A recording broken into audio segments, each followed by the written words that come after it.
I knew my sister was stealing from our dying father the moment I found those bank statements hidden in her desk drawer. What I didn't know was that I'd been set up to take the fall for it, by the very person who had raised me to believe family meant everything. My name is Alex, and 6 months ago, I returned to my childhood home in suburban Massachusetts to help care for my father during his final battle with cancer. I left behind a promising career in Seattle, a relationship that was just getting serious, and the life I'd spent 10 years building. All because my older sister Melissa, Dad's undisputed favorite, said she couldn't handle it alone anymore. What a crock of shit that turned out to be. When I arrived at the colonial-style house where we grew up, with its fading blue paint and sagging porch steps, Dad barely recognized me. The aggressive chemo treatments had clouded his once sharp mind, leaving him confused and vulnerable. Melissa greeted me with a performance worthy of an Oscar. Exhausted caregiver, dutiful daughter, selfless martyr. She hugged me tightly, whispering, "Thank God you're here." I don't know what I would have done.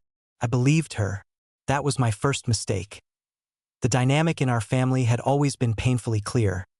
Melissa was the golden child who could do no wrong, and I was the perpetual disappointment. Dad had never hidden his preference. When Melissa got straight A's, she received lavish gifts. When I got straight A's, Dad would nod and say, "Finally living up to your potential." When Melissa decided to stay local for college to be close to family, Dad praised her loyalty. When I left for the West Coast, he called it running away from responsibility. Still, he was my father. And despite everything, I loved him. So I put my life on hold and came home to help. For the first few weeks, Melissa seemed genuinely relieved to have me there. We established a routine.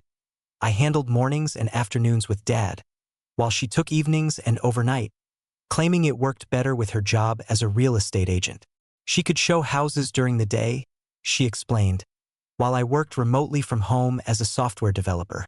"It's perfect timing," she said one evening over grocery store sushi in the kitchen.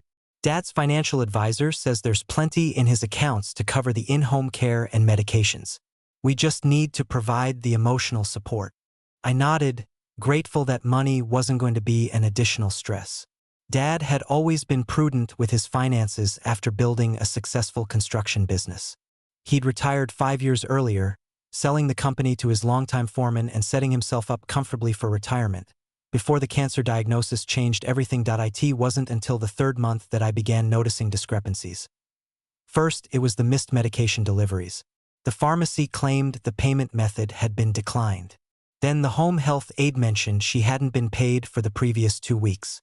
When I asked Melissa about it, she waved it off. "Just administrative errors," she said, not meeting my eyes. "I'll handle it." She did temporarily. But then the mortgage statement arrived, showing the house was 2 months behind on payments. The house that had been paid off for over a decade. Dad must have taken out a reverse mortgage, Melissa explained when I confronted her. For medical expenses. He did it last year before things got bad. Something felt off about her explanation, but I didn't have proof to challenge it. Dad was having more and more bad days, where his confusion made meaningful conversations impossible. On his rare good days, he seemed hesitant to discuss finances, changing the subject whenever I brought it up. Then came the phone calls from collection agencies asking for James Richardson, my father's name. Credit cards I didn't know existed. Loans from banks across 3 different states. "I'll take care of it," Melissa kept saying, snatching the phone away whenever these calls came in. Dad gave me power of attorney for a reason. That was news to me. "When did that happen?" I asked. "Last year," she said. "When he first got sick. He knew I'd make the right decisions." The condescension in her tone was unmistakable. The implication clear. Dad trusted her, not me. Still, I might have continued believing her if not for Mr. Abernathy, Dad's next-door neighbor of 20 years. He caught me alone one afternoon while I was checking the mail. "Alex," he said, leaning over the fence that separated our properties. "Got a minute? There's something you should know." Mr. Abernathy had retired from banking. He and Dad used to golf together every Sunday before the cancer. "Your sister's got a new Mercedes," he said without preamble. Drove by it last week at the mall. Custom plates and everything. Melissa won. Pretty fancy for someone who was complaining about commission checks being down at the neighborhood barbecue last summer. I felt a chill that had nothing to do with the October breeze. Maybe she got a good deal, I said weakly.mr. Abernathy's expression darkened. And the 3 vacations this year? The renovation on her condo? That designer handbag collection her daughter keeps bragging about on that Instagram thing? My stomach nodded. I didn't know about any of that. Your father and I talk, he said. Or we used to before he got so sick. He mentioned helping her with a down payment on a vacation property in Vermont last winter.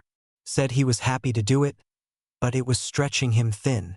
That night, while Melissa was supposedly at a showing, I did something I never thought I would do.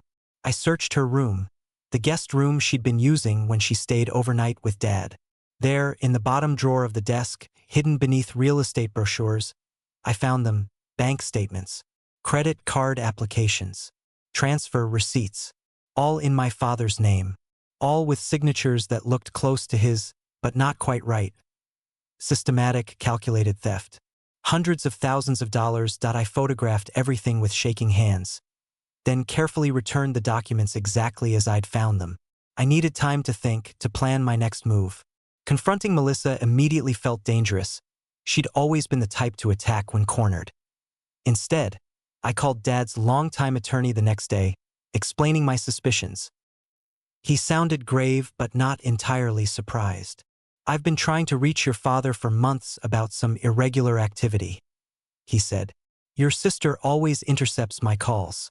Says he's too ill to discuss business. We arranged to meet the following week when he returned from a conference. Don't confront her yet, he warned. If what you're saying is true, this is elder financial abuse. It's a serious crime. I agreed to wait, but the knowledge ate at me. Every fake smile Melissa gave me, every time she generously offered to pick up Dad's prescriptions or handle a bill, I saw through the performance to the fraud beneath. Then came the night everything imploded. I was working late in the living room when I heard Dad calling from his bedroom. When I entered, he was more lucid than he'd been in weeks, sitting up in bed with an intensity in his eyes I hadn't seen since before the illness. Alex, he said urgently, I need to tell you something about the money. My heart raced. What about it, Dad? It's not what you, he began, but was cut off by a fit of coughing. And then Melissa was there, appearing in the doorway as if she'd been listening. Dad, you should be sleeping, she said, her voice honey-sweet but her eyes hard as flint. Alex, I'll take it from here. You look exhausted. No, Dad insisted between coughs. Need to tell about the accounts? Melissa moved swiftly to his bedside, administering his pain medication with practiced efficiency. Should Dad, you're confused again. Remember what the doctor said about agitation? Alex was just leaving. Her glare could have cut glass. Reluctantly, I backed out of the room, but I didn't go far. Instead, I stood in the hallway, listening as she murmured soothingly to our father until his voice faded and the medication pulled him under.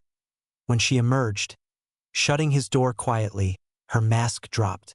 What did you say to him? She hissed. Nothing, I replied honestly.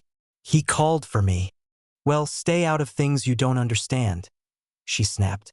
I'm the one with power of attorney. I'm the one who's been here from the beginning, not showing up halfway through when it was convenient. The injustice of her statement stung. I came as soon as you asked for help. Her laugh was bitter. After 10 years of barely visiting? Please, Dad knows who really cares about him. Before I could respond, her phone rang. She checked the screen and her expression changed instantly. I have to take this. It's a client. We'll finish this conversation later. She disappeared downstairs, her voice switching to professional charm. As she answered the call, I returned to the living room, mind racing. Dad had been trying to tell me something important about the money, and Melissa had deliberately stopped him. The next morning, I woke to shouting. Melissa's voice, shrill with what sounded like genuine panic. Calling my name, I rushed to Dad's room to find her standing over his bed, phone in hand, her face ashen. He's not breathing right, she said, her composure cracking. "I've called 911. The next hours passed in a blur. The ambulance, the emergency room, the doctors with grave expressions. Pneumonia, they said, a common complication. His immune system too compromised to fight itby evening. He was gone and I sat in the hospital corridor, numb with shock and grief, while Melissa sobbed theatrically for the benefit of the sympathetic nurses. As soon as we were alone, however, her tears vanished.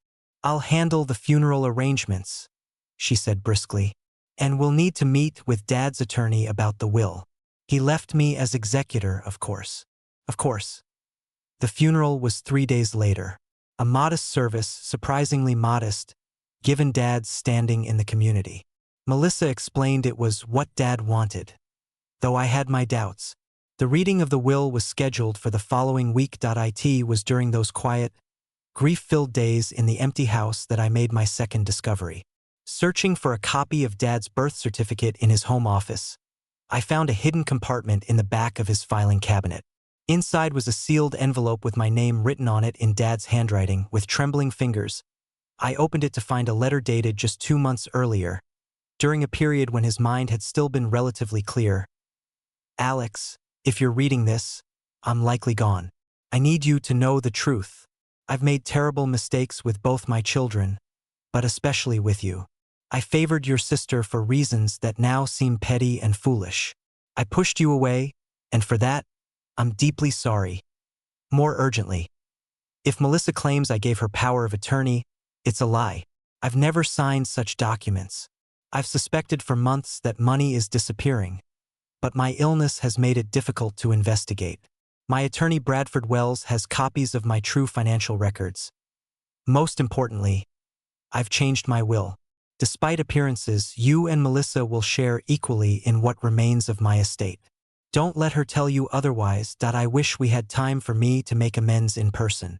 Know that I was always proud of you, even when I failed to show it. Love." Dottie sat motionless, the letter clutched in my hands, as conflicting emotions washed over me. Grief for the relationship we'd never fully had. Validation that my suspicions about Melissa were correct. And a new, horrible realization. Dad hadn't merely been confused when trying to tell me about the accounts. He'd been trying to warn me. The reading of the will was set for Monday at 2 p.m. I arrived early at the attorney's office, Dad's letter securely in my pocket. To my surprise, Mr. Wells, the attorney, asked to speak with me privately before Melissa arrived. "I received your father's amended will just 6 weeks ago," he said gravely, "along with some concerning notes about unauthorized financial transactions. I've been conducting a quiet investigation since our phone call." He slid a folder across his desk. "These are the preliminary findings. Multiple accounts drained. Fraudulent credit applications. Property transfers. All bearing signatures that our handwriting expert believes were forged." My throat tightened. "So she took everything?"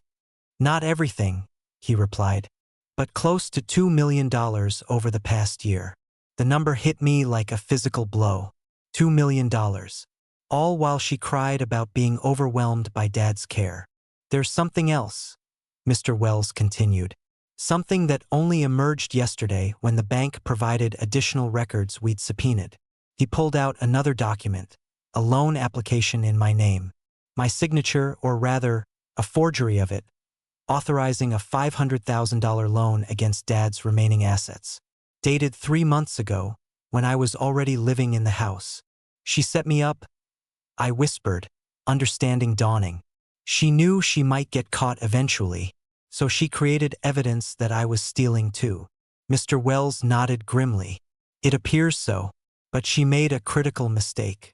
The date on this application coincides with your business trip to Chicago for that conference. We can prove you were out of state when this was supposedly signed."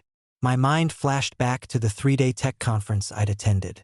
Melissa had insisted she could handle Dad alone for those days. "You deserve a break," she'd said. "Go reconnect with your industry contacts." It hadn't been generosity. It had been calculation. The office door opened, and the receptionist announced Melissa's arrival. As she strutted in, designer purse on her arm, and not a trace of grief on her face. Mr. Wells gave me a questioning look. I nodded slightly. We'd discussed the options. I knew what had to happen. Melissa, Mr. Wells said formally, thank you for coming. Before we proceed with the reading of your father's will, there are some legal matters we need to address. Her smile faltered. What matters? Perhaps you'd like to explain these. He laid out the evidence of her theft piece by piece. The forged signatures, the fraudulent accounts, the property transfers, and finally, the fake loan in my name. I expected anger. Denials. Instead, Melissa's face contorted into something almost pitiful. A child caught in a lie too big to talk her way out of. You don't understand, she said, her voice small. Dad always gave me everything. When he got sick and started saying no, talking about being fair to you after all these years. It wasn't right. I deserved that money. I was always the one he loved. So you stole it, I said flatly, and tried to frame me for part of it. Her eyes hardened. You left for 10 years. You barely called. I was here, dealing with his moods, his expectations, while you got to be free. Then suddenly he's dying and it's Alex this, Alex that, and he's changing his will to give you half? After everything I did for him. Mr. Wells cleared his throat. Ms. Richardson, I've already contacted the authorities. The evidence of elder financial abuse and fraud is substantial. They'll be arriving shortly to take your statement. The color drained from her face. You can't be serious. It's a family matter. It's a criminal matter, he corrected. Your father specifically instructed me to pursue this if his suspicions proved correct. She turned to me, desperation replacing arrogance. Alex, please. We can work this out between us. I'll pay it back. Think about my kids. Your niece and nephew. The same niece and nephew she'd been showering with expensive gifts bought with stolen money. The same kids she'd taught to look down on their loser uncle who'd moved across the country. You tried to frame me, I repeated. While I was taking care of Dad. While I put my entire life on hold to be here. If those signatures hadn't been dated during my Chicago trip, I could have faced criminal charges. Her expression confirmed it hadn't been an accident. Dad asked me to come home because you told him you needed help, I continued, a terrible clarity washing over me. But that wasn't true, was it? You wanted me here as your scapegoat. Someone to blame when the money was discovered missing. She didn't deny it. Mr. Wells, I said quietly, I'd like to see the will now. As the attorney prepared to read the document, I thought about Dad's letter in my pocket. The belated apology. The acknowledgement of his favoritism. Too little, too late, and yet somehow enough to remind me that despite everything, he had been my father. Flawed, unfair, but in the end, trying in his limited way to make amends. When the police arrived 20 minutes later, Melissa was still sitting shell-shocked as the full consequences of her actions began to sink in. The will had indeed been changed, splitting the remaining estate, roughly worth $1.2 million after her theft, equally between us.